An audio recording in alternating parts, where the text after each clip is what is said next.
Carol was a very beautiful girl. She was 26 years old. She lived a simple life. She worked at a bakery to help her family. Every morning, she woke up early, and every night, she went to bed tired. That was her life. One day, everything changed. A boy came into the bakery. His name was Paul. He was rich. Everyone in town knew his last name. His family had money, cars, houses, everything. But he came alone, and he asked for one cupcake. The next day, he came again, and again. People started talking. Why is Paul going to that bakery? Is he lost? Is he in trouble? But Paul was not lost. He began asking questions to Carol. What do you like? Do you read books? Do you like music? Carol was confused. Why are you talking to me? She asked. He smiled and said, because you are not like the others. That made her think. What did he mean? What was he looking for? After 2 weeks, he said, I think I like you. Carol didn't know what to say. She was poor. He was rich. Was he joking? But the next day, he said it again, I think I like you a lot. Now she was confused. Could a rich boy love a poor girl? Would his family accept her? Was this even real?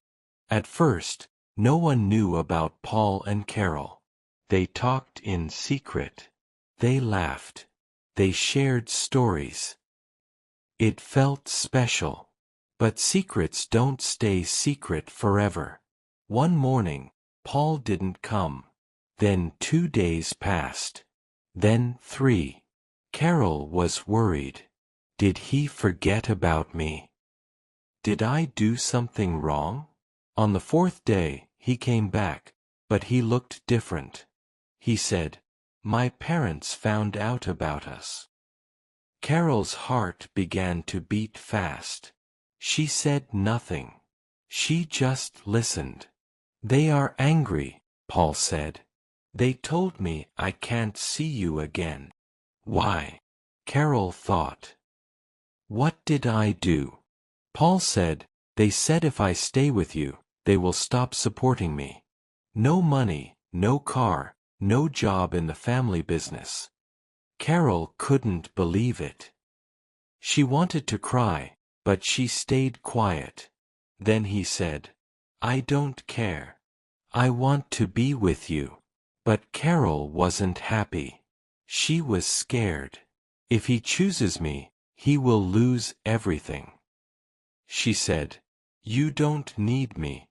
You need your future. Paul answered, you are my future. Those words were sweet but also dangerous. Now Paul had to choose love or money, Carol or his family. And Carol had to ask herself a painful question. Do I let him fight for me, or do I walk away before he loses everything? There was one more problem. Someone else was watching someone who wanted Paul for herself. And she was ready to do anything to take him back. Days passed. Paul kept visiting Carol, even when his parents told him not to. Every time he left his house, they asked, where are you going? Are you still talking to her? Paul didn't answer. He didn't want to lie, but he didn't want to stop seeing Carol. At the same time, something else was happening. Rachel, a rich girl from Paul's world, had always liked Paul. Their parents wanted them to be together. Everyone thought they would get married one day. But now, Paul was spending time with a poor girl. Rachel was angry. She felt jealous. She felt afraid. What if he loves Carol? What if he forgets about me forever? She began making plans. One day, Rachel went to the bakery. She looked at Carol and said, "You don't belong with Paul. He has a future. You don't. Do you really want to destroy his life?" Carol didn't answer, but her heart was beating fast. That night, Carol couldn't sleep. She thought, maybe Rachel is right. Maybe I'm just a problem. Maybe I should go. The next day, Paul came with flowers. He said, "I want you to meet my friends." But Carol said, "Maybe we should stop."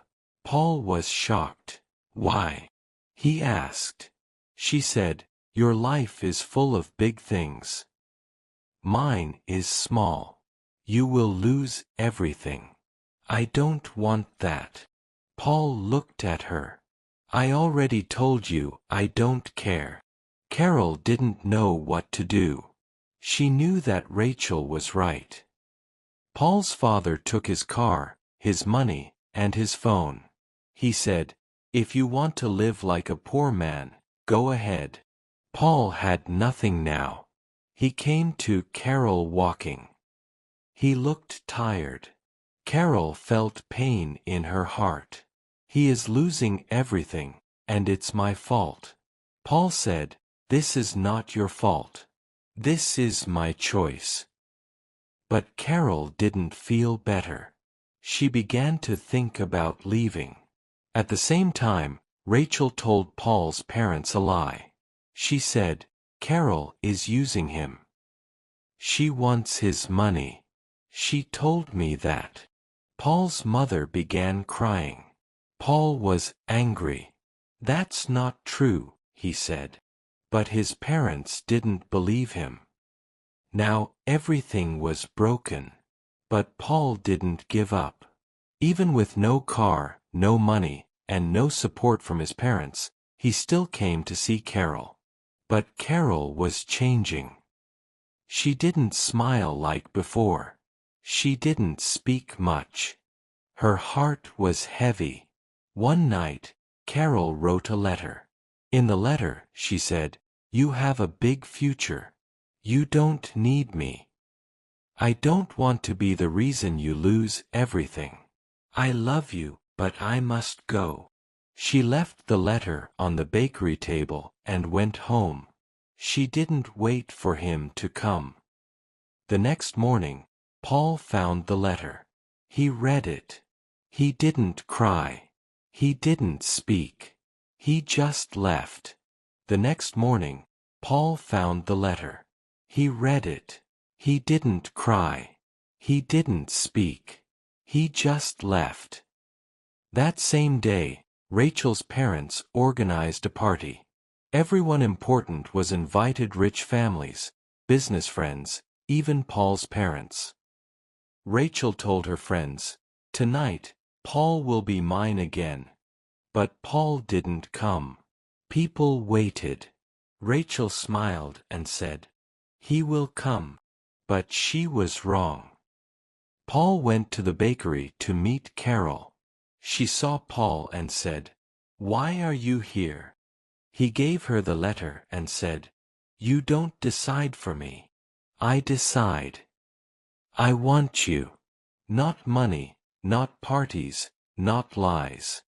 Carol felt hopeful. At the party, Paul's mother found a voice message on Rachel's phone. Rachel had forgotten to delete it. In the message, Rachel said, "Carol is just a poor girl. She's no danger. I'll scare her. She'll leave him. Trust me." Paul's mother listened in silence. Then she said to her husband, "We made a huge mistake." The next morning, Paul's mother went to the bakery. When Carol saw her, her heart stopped. What is she doing here? Will she ask me to leave Paul again? But Paul's mother didn't look angry. She put a small letter on the table. "I found this," she said. Carol opened the letter. It was the same letter she had written to Paul, the goodbye letter. "Paul gave me this yesterday," his mother said. "He loves you. Carol didn't say a word. She didn't know what was happening. Then Paul's mother said, "I listened to a message on Rachel's phone. She planned everything. She lied to us. She said you were using him, but you were trying to protect him." Carol was confused. Was this real? Then Paul's mother said, "We were wrong. I was wrong. I judged you for being poor. But you are rich in something we don't have: honesty." That same day, Rachel's lies became public. Her voice message was sent to many people: her friends, her family, her co-workers. People began asking questions. Did she really try to break them apart? Was everything fake? Rachel said nothing. She left town 1 week later. 2 weeks later, Paul's father said, "I want to talk to you both." Carol was nervous. Paul was quiet. Then his father said, "When I was young, I loved a girl like you. My father didn't let me marry her. I never forgot her. I don't want to make the same mistake with my son. I don't care if you are poor. You are honest, and that's what this family needs." Paul and Carol looked at each other. They were very happy. 3 months later, everything had changed. Carol and Paul were still together. They didn't have a big house. They didn't have expensive things. But they had peace. Paul began to work at the bakery. He learned how to make bread and cakes. Paul's parents visited the bakery every Saturday. His mother was always proud of him. One day, Paul's father said, "The family business is yours, if you still want it." Paul didn't know what to say. Carol said, "You don't need to choose. Now you have both a new future and me." Paul smiled. "No," he said. "We have a new future." Carol looked at the bakery, at the people, at Paul. She remembered the first day they met. He only asked for a cupcake. And now, they had love, respect, trust. No money could buy that. Sometimes, people think money is the most important thing, but money can disappear. Love cannot. Paul had everything, but he was not happy. Love is not about gifts or big houses. It is about choosing each other, even when it's hard. If someone loves you for who you are, not for what you have, that is real love. And real love is stronger than lies, fear, or money. So if you are ever in the middle of a big choice like we were, ask yourself, what makes my heart feel full, even when my hands are empty? That's the right answer. If you liked the story, please like, comment, share, and subscribe.